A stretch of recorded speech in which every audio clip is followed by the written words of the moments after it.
How's it going, everybody? I'm going to take a few minutes to share my Jason Williams collection.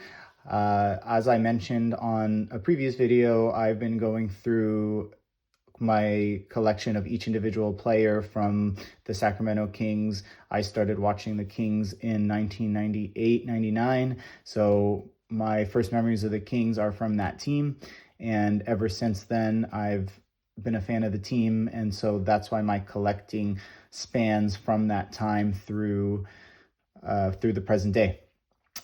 The first person that I'm going to post is Jason Williams. A lot of people, the first thing they think about when they think of those late 90s, early 2000s Sacramento Kings teams is Jason Williams. They had the nickname the greatest show on court, and he had a lot to do with that flashy, exciting play style. And so even though he only was part of that team for 3 years or 3 seasons, he was pretty integral in developing them into that high-powered, high-octane, flashy, exciting offense that took the league by storm and really took basketball culture by storm, I think. And I think that, he is still a really collectible player today. His cards relative to his accomplishments on the court are pretty expensive. They're pretty high value relative to his accomplishments on the court. And I have a pretty small collection of mostly, base and inserts and base rookies that I wanted to share. So I'll start off with the base rookies, or I guess not just the base, but the rookie base and insert. He was a rookie in 1998-99. So he was drafted with Paul Pierce. He was drafted with Mike Bibby, who he was eventually traded for. And he was a rookie for the Kings the same season that Peja Stojakovic joined the team, even though Stojakovic was drafted a couple years earlier with Kobe and Steve Nash and Allen Iverson. This is his black diamond rookie. So this is the single diamond. This is his base rookie, not the double diamond or the other multiple diamond parallels. Got the same kind of photo that Panini would put on a rookie card, those rookie photo shoot or media day photos. And the thing I like about this card in particular is that it does have this blurb on the back that talks about his statistics from his NBA debut. And that's great. I mean, one of the things everyone complains about now with current modern day Panini basketball cards is that there's just nothing on the back. Here you got another photo, different photo. You got some college stats. You got his NBA debut, right? Team high 21 points, 5 steals.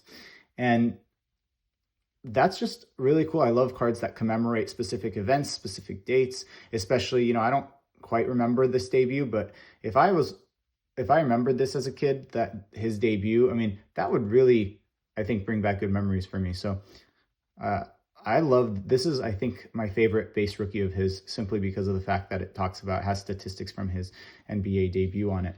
Okay. Here, I'll keep these over here. Here's an insert from Bowman's Best. So it's a Bowman's Best Performers, not a refractor, not an atomic. I don't know if they make atomics in this, but yeah, Bowman's Best Performers. And what really jumps out to me when looking at this card is just how crazy young Jason Williams looks here. I mean, that is wild. He looks like a baby right there. I mean, even much younger than he looks to me in the photo on the front. And he is, I kind of like the design. I mean, the basketball in the background, the Spalding basketball radiating out with those kind of, I don't know if like rays of light or almost sun-like design would make sense, but that's kind of what it looks like. So it's a good design. We got his Fleer Brilliance. Obviously, this is I don't know if a big one is the right word. Like, this set gets big in the sense that the more expensive parallels, the gold, but particularly the 24 karat, are really expensive. It's a cool, I like that it's a different card because you kind of have him larger. It's just kind of a cropped headshot of him and his torso, or like upper torso. So again, unique, different, not matching, and that's kind of going to be one of the themes throughout looking at these videos. Looking at these cards. And again, this one has a specific instance of statistics from a college game where he had 17 assists. And I wonder if, I think that was the same as the best performers also cited that game. Yeah, so the game against Duquesne where he had 17 assists in the game. So interesting that both of those cite the same game. Here is the blue parallel from that same card. So here's the blue Jason Williams Brilliance parallel. And probably a fan favorite in general, in terms of design, in terms of shine, is the Flair Showcase. This is his base rookie from there. And you can see that this is a row 3. Okay, so that's a row 3, meaning unnumbered, most common, least valuable. I mean, the shine is great. Obviously, this shines differently and period relative to his other rookies. I just love the design of the two photos. So you can see he's got his foreground picture, background picture. I love that they're different. Even another picture on the back. I try not to look at the back of this card because it highlights Kings first round picks since the 70s.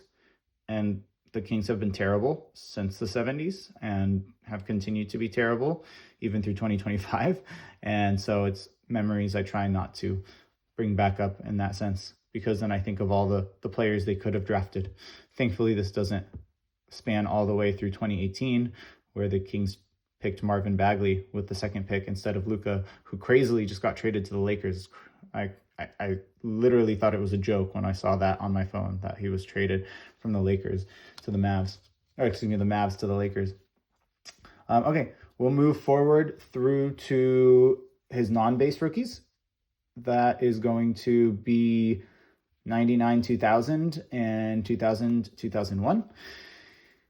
Because he only, spent his first 3 seasons with the Kings. He's first one. This is a 99, 2000 gold reserve. I'm really interested to see how these cards look and how they're meant to look. So this one, you can see there's that like kind of gold tint on it. I don't know if that's intentional or if it's just kind of changed colors that way ever since the 90s. Be interesting to take a look at and maybe discuss a little bit further or investigate a little bit further. And you can see this one doesn't have a great, it's a little bit damaged. That's fine. It's just a base, second year base. And so this is this card in particular. I mean, the story behind it is there's a local dealer nearby who really focuses on basketball memorabilia, and not basketball memorabilia, but mostly baseball memorabilia, but all sports memorabilia. And he has a shop near my house, and he has tons of signed, unauthenticated baseballs, basketballs, bats. He has a ton of signed photos and framed things and, batting gloves, boxing gloves, whatever you can think. But he also has some cards. And so every so often, not very often, it's hard to sneak out and stop by his place. But I go through his cards, see if I can find anything. So I found this in the middle or amongst all of his cards. And I kind of like to find cards for my PC outside of eBay and COMC and various online sources. When I can find something at a card show or at a card shop, to me, that's kind of my modern 2025 equivalent of pulling something from a pack. I'm not going to open a box of gold reserve. I'm not going to spend whatever that would cost. I don't know, a couple $100 to get mostly worthless cards and end up with one card for my PC. Instead, I get to go and feel like I pull it by finding it at a shop or a show, etc. These last two, the metal is a 99 2000 release and the Fleer Tradition is a 2000 2001 release. These last two are sentimental to me. I mean, I collected with my brothers basketball, baseball, Yu-Gi-Oh, Pokemon back in the late 2000s, late 90s, early 2000s.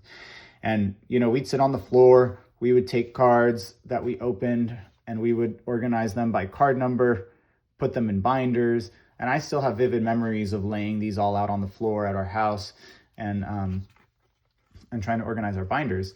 And so I found these from the stash of cards that we had at my parents' house. And so I took them, I retrieved them, and I keep them, and they just remind me of being a kid, kind of hanging out with my brothers and collecting the cards. And so they're really important and sentimental in that way. And they kind of hold a special part in my collection just because they have a specific memory tied to them. And most of the cards that hold a special memory tied to them are usually sports memories, but this one is kind of more like a childhood memory. We'll get into his non-base. So here's a Hall of Fame insert from Holographics. So what's cool is obviously, we'll go through these inserts and no two cards look the same. And that's what I like about collecting pre-Monopoly and pre-Panini. I mean,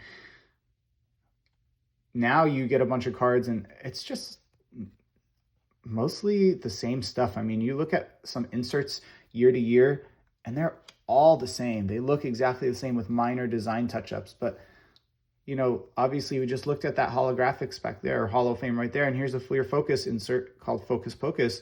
Looks totally different. You mention it, or you kind of roll it around in the light and it gives you a totally different effect. Has a very different design photo, very different design on the back. And this one kind of highlights Jason Williams' style. I think it has kind of the sort of magician theme in the sense that it's the Focus Pocus and talks about his theatrics on the court. But again, it's so different. And you're not going to find any cards. I don't know if there are any two cards I've shown that kind of are identical to each other. And here's another one. There's a Point Perfect from Fleer Mystique, also Fleer, but looks very different. It's got the same shine as that Fleer Showcase, right? So it doesn't have any sort of technological effects the way some of those inserts did, but it's got the same shine here as the Fleer Showcase. Obviously a very different design. And I think this is a card from 2000, 2001. Oh, just kidding. 99, 2000, second year, Fleer Mystique. Here's the leading indicators. This is a card from Topps Finest. And this is a cool card. It's unique. It's different. I never knew this existed until it was gifted to me. It was gifted to me by a member when we started the Discord I've referenced earlier, the Purely Collecting Discord for collectors. And a little more story about that. It was during the time of the pandemic when cards were shooting up in value and everyone was worried about or concerned with how to make money on their cards and the most money on their cards and so on and so forth. This is a cool card because it's got this, this is such a cool stat, right? It's the splits of his 2-point field goals versus 3-point field goals in his rookie season. That is a really cool thing to have on a card, and you'll never see that these days. But anyway, so we created this Discord for people that just love cards, want to talk cards, want to share cards, want to show cards, to be able to do that. And I put that in the link of my first kind of, video that I've published recently in 2025. I'll put it here as well, that to join if you're interested in joining. And it's still got a great community. It's just not that many people and it's not that active, but it's kind of doesn't need to be. And hopefully if you swing by, you can find something you like, contribute, and that'll just bring more people and more activity. But the thing with these leading indicators, and I don't think I think the protective mask is still on, but it's supposed to change. These inks are supposed to be thermal, so when you push on them, they're supposed to change color. They're supposed to change color in response to the heat from your finger. And you know what? Let's try it out. Let's see if we can peel this. And I don't think I had it peeled before. So let's see if I can find a way to peel this. It looks like there is up here. Yeah. Found a weak link. All right, there we go. We are peeled, and it's I don't know, should I say in its intended form? Let's, the test, the ultimate test, what happens when we put this on, put my finger on it. Oh, how disappointing. That's so funny. It's peeled. I'm trying to activate it, and I'm getting nothing here.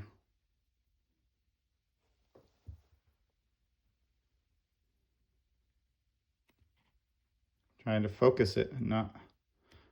All right, well, we'll have to figure out what's going on with that card later, and how to activate that. Another topic that we can at some point figure out. And then the last insert, this one just, I mean, this is the one card I feel, even relative to his Point Perfect. I mean, he looks a little older in his Point Perfect. J-Will just looks so much older with short hair. But I feel like, you know, he looks like he looks like he's an old man already in this picture. I don't know what the deal is with that, but I love the framed. This is such a well framed card. I mean, the design is so good. I think it's a really classy, elegant framing on a really low end, not very expensive set. And yeah. Again, cool picture of him on the back with that little smirk. There you go. All right. Okay, so that's all his pre-Panini inserts. Here is the one Panini insert. Actually, this is my only J-Will Panini card. I ended up actually trading for this using some second year Luka base. I don't know, I guess Luka is a very heavily featured player in this video, Luka Doncic. And this is the Purple Explosion parallel, unnumbered. I actually do have a Funko Pop with this magazine. I guess they make Funko Pops with the magazine covers. I also have a Tim Duncan Slam cover Funko Pop. This was a 2019-20 Hoops insert. First year of the Slams. And I think or it might be the second year of the Slams. Let's see. Oh yeah, so this is the second year of the Slams, not 1920, but 2021. And, you know, it was a popular insert set. I don't think it's that expensive. I don't know how kind of valuable it is, but I really like the explosion effect here. I think Hoops, that's what the effect that's kind of representative of Hoops is, that explosion effect. And here's the last card, which is really the only card that is the, I don't want to say like grail of my Jason Williams collection, but it's not a grail by any means. Sorry, I don't know why I would say it like that, but it's the only one that's not a basic insert or base card. And the reason this one is so unique, I mean, I think it's interesting because it's just got a little kind of interesting collecting story with it, in the sense that this is his Stadium Club base card, his Stadium Club rookie card. First of all, nice design. I can't imagine this was an actual in-game photo. I mean, it does not look at his face. It doesn't look like an in-game photo. It looks, I mean, I know he's being guarded by someone. Be really interested to find out more about that, but I think it's from the photo shoot. Maybe they photoshopped someone in there. Really nice. I mean, this is a base rookie card from, I don't know how high-end Stadium Club was in 98, 99, but it's got hollow foil here. You've got some really nice platinum foil. I mean, this is the foil that Panini uses now for one-of-ones, this blue-green platinum foil. And I was looking for a parallel of this card. It's the one-of-a-kind. It's out of 150. My understanding from what I've been told, read, all that stuff, is that rather than just a paper base, the one-of-a-kind has a chrome surface. So it's a chrome card. Not a refractor or anything, but just a chrome card. And then the back is the same. So the back is the same for both the base and the one-of-a-kind parallel. But I was looking for it, and you know, I couldn't find one that was listed at a really good price, like that would be at a reasonable price, worth that I would buy. But what stuck out to me as I was looking is that, you know, a lot of these one-of-a-kind rookie cards, you know, there's not a ton of of high-end rookies or whatever in 98, 99, but the Vince Carters, the Paul Pierces, it made me feel like I would have to pay $100, $150 for a Jason Williams one of a kind for a card that looks really similar to the base. And I thought to myself, why would I do that? Why would I pay $100 for a card that looks really similar to the base just because there's a 150 stamp on it? And as I was looking for it, or, you know, it was on my saved searches, this Jason Williams 98 Stadium Club, it was a saved search, and what popped up was this. This was sold from a Canadian seller on eBay, I think one of the like consignment sellers from Canada. And it wasn't authenticated. It's authenticated by Pristine Collectibles. I think they're like pretty big in terms of signed memorabilia auctions and stuff. It's got a certificate of authentication, or this little, it's got this hologram that you can look up, and I'll talk about that more in just a second. And, you know, I could get this card, which is the base. I know, granted, it's the base, it's not a parallel, but it's signed, and it is, I like the silver ink. I mean, it's unique, it's different. It kind of goes with the Kings theme, which is silver and white and black and purple. And I think I got it for $30. I mean, $30, it's held by the player, autographed by the player. Yeah, there's probably tens of thousands of these rookie cards, hundreds of thousands of this specific card, but it's signed, autographed. And so I liked it. I thought it was a really good fit for my collection. I thought it was a better buy for me than the one-of-a-kind parallel. And yeah, and so that's the last one. We will talk about the authentication, pristine authentication, in another video, and we'll see, I have thoughts on this idea and this QR code and so on.